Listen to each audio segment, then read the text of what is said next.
სალამი, დღეს მინდა რომ ესეთი ძალიან პატარა მოკლემეტრაჟიანი ვიდეო შემოგთავაზოთ და მინდა რომ ვილაპარაკოთ ტაქსისტებზე და ტაქსზე. ყველამ გზავრობთ, გვინდა თუ არა ხანდახან გვიწევს ხოლმე სხვა გზა არ გრჩება და ხანდახან გვეჩქარება. აი გუშინ მაგალითად მე დამემართა ეგეთი რაღაცა და არაერთხელ დამმართია მსგავსი რაღაცა, სადღაც მეჩქარებოდა ტაქსში რო ჩავძექი, ტაქსის ვთხოვე რომ იქნებ ცოტათი უფრო ჩქარა ვიაროთ, ცოტა მაგვიანდება მეთქი. ოღონდ შეძლების და გვარად თქო, ანუ გარდა იმისა, რომ ადამიანს შევატყობინე, რომ სადღაცა მეჩქარება და ვთხოვ მას, რომ შედარებით უფრო მონდომებით იაროს, უთხარი, რომ შეძლების და გვარად. ანუ არ მჭირდება, რომ ვიღაცებს გადააფრინდეს და ორივე დაგვლეწოს.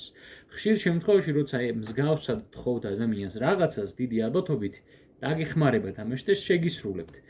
ამ ჩემმა ჯიგარმა ტაქსისტმაც არ დააყოვნა და ხშირად შემიჩნევია, რომ აი თუ ისეთი ტაქსისტი შეგხვდებათ, ვინც ან ახალგაზრდა, ან გამოსტილი ტაქსისტი, ან უბრალოდ გზები კარგად იცის, გავს რაღაცას რო ეუბნები, რაღაცა ერთვებათ, იმენა ეგ გადამრთველი აქვს და მაგას რო იგებენ, აი ეს გადამრთველი ტრიალდება და ეგრევე ჩვეულებრივი ქართველიდან, ეგრევე დომინიკ ტორეტოდ იქცევიან და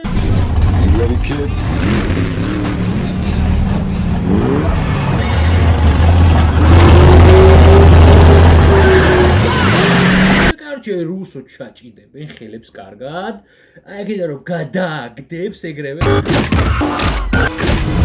ნუ რას გადააგდებს უმეტესად პრიუსები ყავთ ხოლმე, მაგრამ ნუ აი ეს გულში და სულში ხო ხდება, აი გადააგდებს და რო ჩაჭერს და კარჩი იმენა დედას უტყდავენ გზებს რა.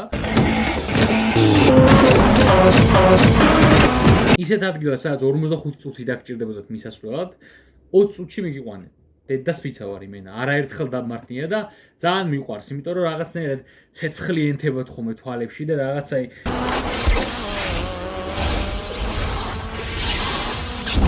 რაღაცა მიზანი აქვს ხოლმე ჩასახული, რომ აი იქ უნდა მიიყვანოს თავისი მგზავრი 20 წუთში და იმენა მაგრად გაზაობენ. თვითონაც მაგრად უსწორდებათ. შენც მალე მიგიყვანენ საჭირო ადგილას და მოკლედ ორივე მხარე მოგებული არის, რაც მაგრად ასწორებს. ხო და ძალიან სახალისოა ხოლმე ამის დანახვა რა, ესე პირდაპირ ხედავ ტიპს, რომ ეს გადამრთველი რო ერთვება და აი რომ ტრანსფორმაციას რო განიცდის, მაგრად ასწორებს. მოკლედ, სულ ეს იყო დღეისთვის, უბრალოდ მინდოდა რომ ამ თემაზე ველაპარაკა. აბა